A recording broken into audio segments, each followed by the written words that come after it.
నైరుతి రుతుపవనాలు కేరళ తీరాన్ని తాకాయి. రాబోయే 2 రోజుల్లో రాయలసీమ, దక్షిణ కోస్తా ప్రాంతాలకు రుతుపవనాలు తాకనున్నాయి.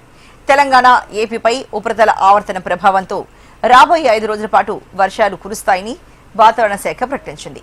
ఉరుముల మెరుపులతో కూడిన వర్షాలు కురవబోతున్నాయి. దేశవ్యాప్తంగా పలు ప్రాంతాల్లో ఉష్ణోగ్రతలు పడిపోయాయి.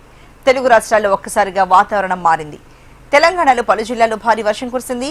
కామారెడ్డి, నిర్మల్, వర్గల్ జిల్లాల్లోని పలు ప్రాంతాల్లో వర్షం పడింది. ఉరుములు, మెరుపులు, ఈదురు గాలులతో కూడిన వర్షం కురవడంతో జనజీవనం అస్తవ్యస్తమైంది.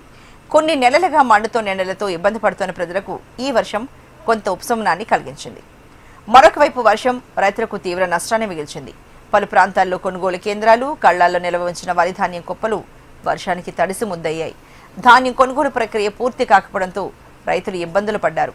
ఆరుగాలం స్రవించి పండించిన పంట కళ్లెదుటే తడిచిపోవడంతో రైతన్నలు కన్నీరు మున్నీరవుతున్నారు. ధాన్యాన్ని కాపాడుకునేందుకు రైతులు శతవిధాల ప్రయత్నించినప్పటికీ ఫలితం లేకుండా పోయింది. ధాన్యం రైస్ మిల్లులకు తరలింపులో జాప్యంతో ఇబ్బందులు ఎదుర్కొంటున్నాడు. తడిసిన ధాన్యం ప్రభుత్వం కొనుగోలు చేయాలని రైతు